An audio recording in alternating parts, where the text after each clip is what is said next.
3 - √5 को सिद्ध करें कि एक अपरिमेय संख्या है। मेरे लाडलो, पहले तो मैं एक बात बता देता हूँ, दुनिया में ऐसा कोई नियम नहीं है कि हम अपरिमेय संख्या को सिद्ध कर दें, तो इसलिए हमें क्या माननी पड़ेगी, ये परिमेय संख्या माननी पड़ेगी। चलो सवाल की ओर चलते हैं। और एक बार बता दें बेटा, हमने ये यूट्यूब चैनल ना कमजोर बच्चों के लिए बनाया है, और जिनके मैथ समझ में नहीं आता है। ठीक है, देखो कितने आसान तरीके से करोगे आप। ठीक है, इसलिए तो हमने सबसे पहले आपको लिखना है, माना 3 - √5 एक परिमेय संख्या है। ठीक है, इसमें क्या आती, एक अपरिमेय संख्या आती। ठीक है, इसलिए तो हमने परिमेय संख्या माना। और मेरे लाल सभी शर्त का लगा दो, परिमेय संख्या की शर्त लगा दीजिए, और जहां भी एक भी शर्त विपरीत हो तो तुरंत बोल दीजिए कि ये अपरिमेय संख्या है। परिमेय संख्या को P/Q के रूप में लिखते हैं। बेटा ये 5 शर्त आपको लिखनी जरूर। वहां पर P/Q एक सहभाज्य संख्या है, P तथा Q का HCF 1 होगा, Q कभी 0 नहीं होगा, यानी ये जो Q है का कभी 0 नहीं होगा। P तथा Q एक धन पूर्णांक संख्या है। ठीक है, तुरंत इसके आपको नीचे लिखना है, यानी यहाँ वो परिमेय संख्या की 5 शर्त लिखनी है, 4 5। ठीक है, 5 शर्त लिखने के बाद में तुम्हें लिखना है 3 - √5 बराबर P/Q के। अरे यही तो कह रहा है सवाल कि अब यहाँ हमें आगे देखो बच्चों बहुत ध्यान से, जो √5 है हमें एक साइड को ले जाएंगे इसे। ठीक है, तो बेटा यहाँ थोड़ा ध्यान से समझना। अगर 3 - P/Q बराबर √5, देखो हम इस √5 को इधर रहेगा, ये माइनस में है तो उधर जाके प्लस में हो जाएगा, और ये P/Q का में है, ये माइनस में है, सॉरी ये प्लस में है, और हम इधर लाए तो ये माइनस में हो गई। ठीक है, यही तो हमें समझना है, और हमें तो खूब दिखाई दे रही है कहा सवाल क्या रहोगे।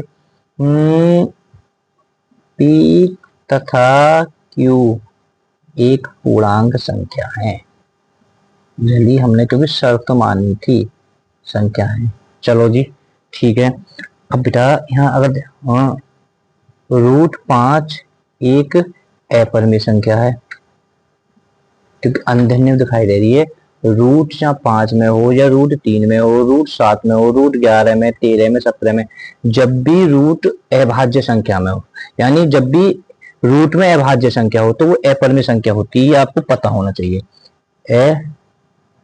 अपरिमेय संख्या है।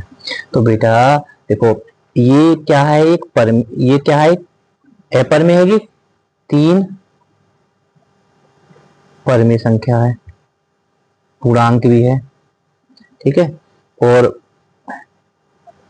P/Q एक परिमेय संख्या है, और ये भिन्न भी है।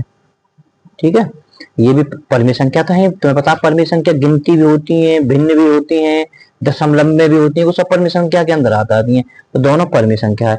तो बच्चों में एक बात बता देता हूँ, आपको पता भी होना चाहिए, परिमेय संख्या का जोड़ तथा घटाव परिमेय संख्या होगा। ठीक है भाई, सीधी बात है, हम परिमेय संख्या को जोड़ेंगे घटाएंगे, परिमेय संख्या आएगी। तो ये क्या हो गया, विरोधाभास हो गया, क्योंकि ये क्या है, परिमेय संख्या है, और ये क्या है, अपरिमेय संख्या है।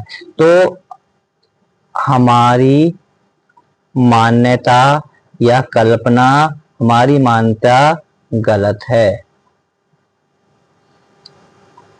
और बेटा एक बात बता देता हूं, ये जो सारी वीडियो आपको कमेंट में जाओगे ना, कमेंट में, तो कमेंट में आपको लिंक मिल जाएगी।